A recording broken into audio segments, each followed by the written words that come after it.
Have you ever stood outside your adult child's home suitcase in hand and wondered, am I really welcome here or just being put up with? It's a quiet kind of ache, one that creeps in slowly. You brush it off at first, a missed hug, a rushed hello, a glance at the clock while you're still speaking. You tell yourself they're just busy, stressed, tired. But over time, something starts to settle in your gut, a heaviness, a question you don't quite dare to speak aloud. Am I truly wanted here or just endured? And it's a painful thing, isn't it? Especially when all you've ever done is love them, raise them, pour your heart into their lives. You remember the sleepless nights, the scraped knees, you kissed the times you went without so they could have just a little more. And now you sit quietly on their couch, unsure if you're a guest, an obligation, or just in the way. I know a woman we'll call her Leon. She's in her late 60s, spry, thoughtful, always the one to bring homemade soup and kind words. Her daughter lives just 30 minutes away, and at first Lean would visit every weekend, eager to see her grandchildren, to stay close to the family she helped build. But over time, the greetings became cooler. Her son-in-law stopped coming out of his office. The grandkids, once excited, barely looked up from their screens. And her daughter, she smiled, yes, but there was a weariness behind it, an edge, the kind that says, "You're here again." Still, Lean kept going, until one day her daughter said gently but firmly, "Mom, maybe we should plan visits less often. It's getting hard to manage everything." Lean was crushed. She hadn't realized she was something to manage. This happens more than we like to admit, and it doesn't always come in words. Sometimes it's in the body language, the size, the way the room seems to tense when you sit down. You feel like a piece of furniture that doesn't match the decor anymore. Familiar, but inconvenient. And it's not because you've done something wrong. It's not because you're not lovable or valuable or wise. It's because somewhere along the line, the roles shifted and no one explained the rules. You went from caretaker to visitor, from needed to tolerated. One of the first signs this shift is happening is when you start getting vague excuses. Not mean, not angry, just slippery. "This weekend's not great. We're a bit swamped. Maybe next time." You hear it once and you don't think much of it. But then it becomes a pattern. Plans always change.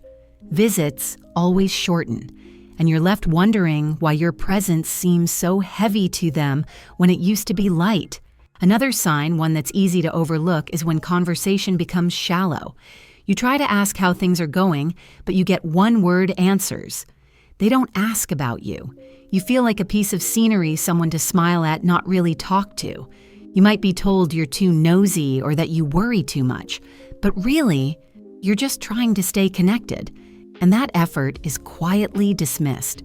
I once spoke with a man named Thon, a widower, quiet and proud, who used to drive 2 hours every month to visit his son. He brought gifts, helped with chores, tried to stay useful. But he noticed that during his visits, his son would barely speak to him unless it was about errands. Meals were eaten quickly, conversations short, and when Thon suggested staying a little longer, there was always an excuse. Eventually, he asked, "Do you not want me to come anymore?" And his son looked away and said, "It's just a lot, Dad." Imagine carrying someone in your arms as a baby and years later being told your presence is a lot. It hurts, but the hurt isn't the end. It can be the beginning of something much more powerful if we let it. Because here's what no one tells you. Visiting often doesn't always mean you're building closeness. Sometimes it means you're chasing a connection that doesn't want to be caught. Not because you're unworthy, but because you're still showing up in a role that no longer fits. You're giving your love in a language they've forgotten how to hear. And that's not your failure. It might be time to pause, not in bitterness, but in grace. To ask yourself, am I visiting out of habit or out of mutual joy? Do I feel welcomed or managed? Because when you're truly loved, visits are moments of presence, not obligation. There's laughter. Eyes meet. Time slows. You feel like you belong, not like you're interrupting a schedule. If that feeling has faded, it's not necessarily because they don't care. Sometimes people grow careless with what they assume will always be there. Your consistency becomes invisible. Your love becomes a background noise they tune out, not from malice, but from the noise of their own lives. But that doesn't mean you should keep showing up just to be overlooked. You deserve more than a polite smile and a distracted nod. You deserve presence, warmth, real connection. And if those things are missing, maybe it's not about trying harder. Maybe it's about stepping back just enough to see clearly. Because when you step back even gently, the silence that follows teaches you something. It tells you who misses you, who reaches back, who notices the space you leave behind. And sometimes it's in that space that respect is reborn, not out of guilt, but out of realization. The realization that your presence was not guaranteed, that your time is sacred, that your visits are a gift, not a given. And that gift should be received with gratitude. There's something deeply dignified about realizing your presence is a gift and learning to give it where it's truly valued. But getting to that place doesn't come easily. It often begins with a kind of quiet heartbreak, the kind you carry alone, the kind that makes you question everything you thought was solid. You start to wonder if maybe you've been too available, too generous, too willing to rearrange your life for people who no longer pause to consider yours. And for many of us especially, those of us who came from a time when family meant sacrifice, this shift feels unnatural, like standing on a rug that's been slowly pulled out from under your feet. It's not just about the visits, it's about what they represent, the need to feel useful, connected, included, seen.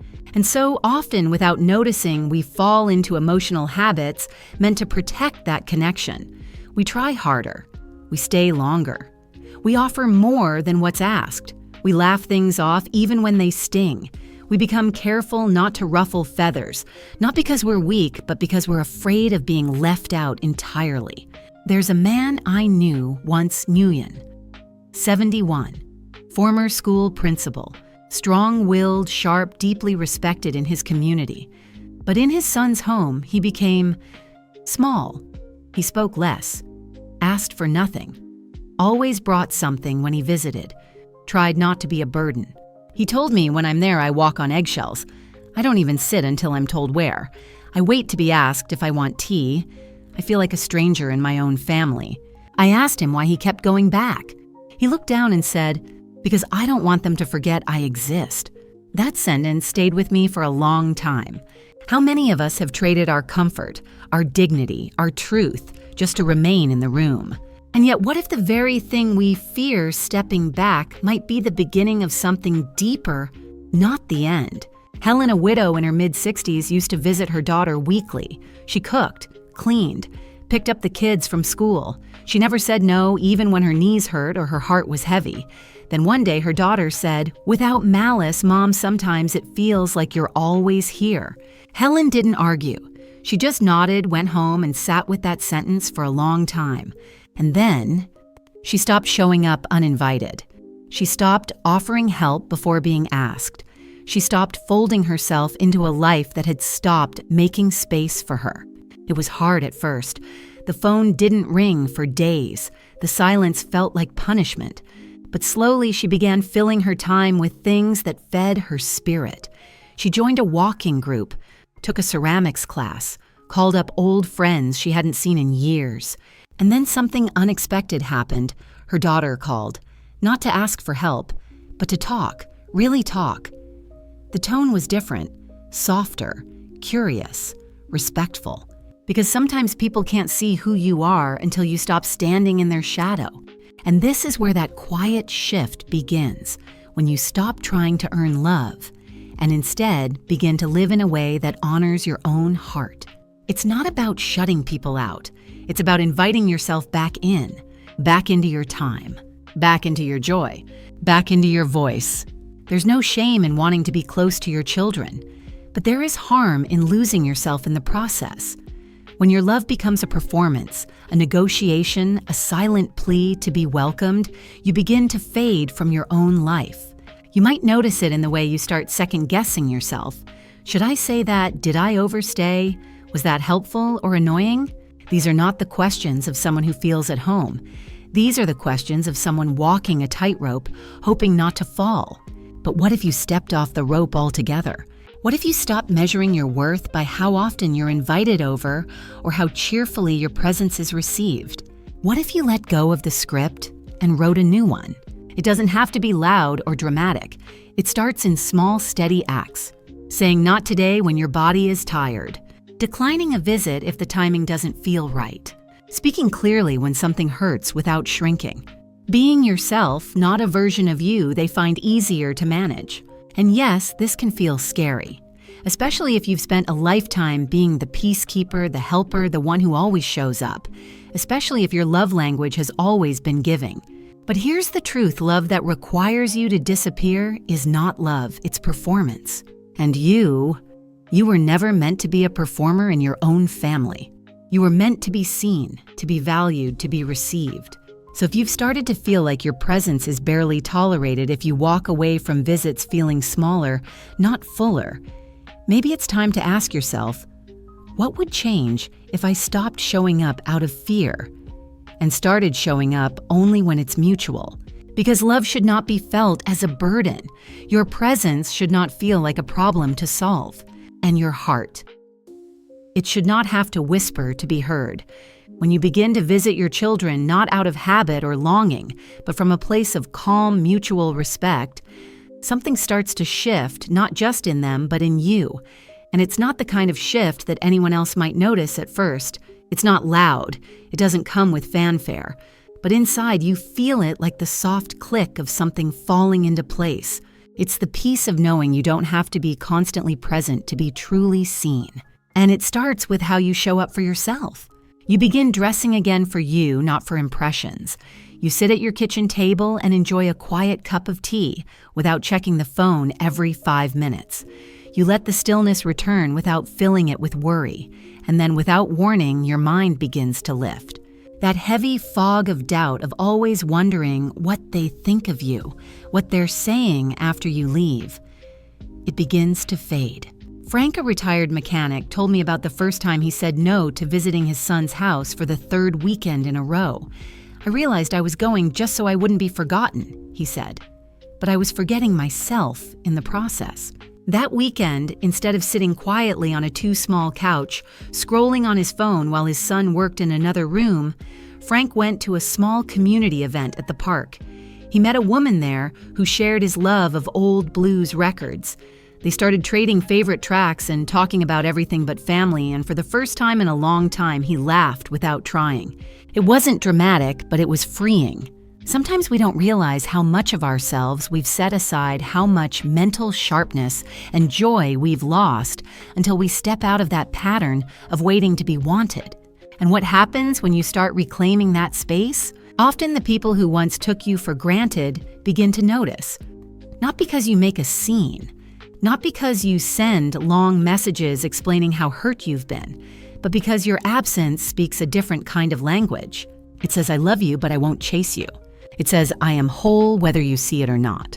And that quiet strength, that presence without pressure, it's disarming. It causes people to pause, to reflect. You may not hear it in their words, but you might see it in how they look at you when you do visit again.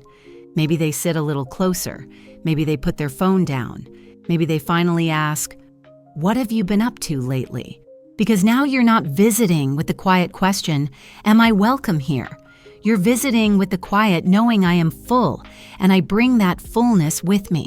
And when you bring your whole self, your wisdom, your boundaries, your stories, your joy, you don't feel like a burden.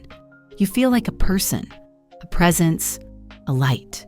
Helen, the one who used to babysit constantly, told me that after she stopped saying yes to every request, her daughter was cold at first, distant. But then weeks later, she called not for help, but to invite her over for dinner. We miss you, she said. We realized we'd forgotten what it felt like just to enjoy time with you. And Helen told me, tears in her eyes, I wasn't being mean. I was just done being invisible. That's the heart of it, isn't it? You don't want to be needed like a tool in a drawer. You want to be felt, known, valued not just for what you can do, but for who you are when you're doing nothing at all. That's the kind of presence that sharpens the mind not just for a day, but for a lifetime. Because when you no longer wrap your identity around how often you're included, you begin wrapping it around something sturdier, your peace, your joy, your truth. You stop shrinking to fit into their lives and begin expanding into your own again. That might mean new friendships, new hobbies, new rhythms to your week. It might mean rediscovering your voice in a book club, a local choir, a gardening group. It might be as simple as walking at your own pace, cooking for pleasure again, taking time to write letters that are never sent because the thoughts alone are worth honoring. And from that place, your visits, when they happen, carry a different energy, not neediness, not obligation, but grace. They see it, even if they can't name it, and you feel it deeply. That steadiness in your chest that says, I am not afraid to be alone. I am not afraid to be missed. Because now you know you were never the problem. You were simply offering your heart where it wasn't being held with care. And now you're holding it yourself, with gentleness, with pride, with quiet joy. You don't need to be loud to be heard. You don't need to prove your worth with gifts or favors or constant visits. You only need to stand in your own light and let that light speak for itself. And in time, those who truly love you, they'll see it. And if they don't, you will. And that is more than enough. If you're still with me now, I want to take a moment just to say, thank you. Thank you for staying. Thank you for listening, not just to me, but to the quiet voice inside you that's been waiting to be heard. That voice that says, maybe I've been giving too much. Maybe I've been hoping too hard.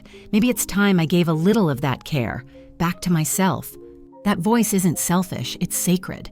It's the voice of someone who's carried love like a lantern for years, sometimes in the dark, sometimes in silence, sometimes with no one to notice how heavy it's been. And now it's your turn to rest in that light, to stop rushing toward those who don't open the door, to stop explaining, performing, proving, to begin again not with others, but with yourself. You've already done the hard part. You showed up. You loved. You tried. You gave more than anyone will ever know. And if some of that love has been returned with distance or dismissiveness, I want you to hear this clearly. It is not a reflection of your worth. It is not the final chapter. It is not the only way your story can be written. You are allowed to be selective with your energy now. You are allowed to choose peace over pleasing. You are allowed to let the silence of unanswered messages and unspoken invitations be filled not with sadness, but with space. Beautiful, expansive space to breathe, to grow, to rediscover who you are when no one else is pulling on your time. If today's message touched something inside you, if it echoed thoughts you've carried quietly for too long, I'd be honored to hear from you. Tell me in the comments. Have you ever felt like your presence was being tolerated more than treasured? What helped you realize it? What helped you heal? Your story matters. It matters more than you know. Because when you speak it, when you say me too, you remind someone else out there that they're not alone. And if this message made you feel even a little more seen, a little more steady, I'd love for us to stay connected. This space is here for you. Truly. So if it feels right, click subscribe. Let's keep walking this path together, one quiet, powerful step at a time. Because this isn't about closing the door on your family, it's about opening a door within yourself, one that says, I will not beg to be loved. I will not visit just to be ignored. I will not keep showing up where I'm not truly welcomed. You are not here to chase scraps of affection. You are here to live with dignity, to speak softly and still be heard, to love deeply and still be respected. And maybe, just maybe, when you stop offering yourself too easily, those who forgot your value will begin to remember. And if they don't, you already have. You are still the same person who once held everything together with your hands and your heart. And now it's your time to hold yourself with grace, with care, with all the gentleness you so freely gave to others. You are not alone. You never were. And I hope truly that you carry that truth with you long after this video ends. Until next time, my friend, be kind to yourself. You deserve it more than anyone.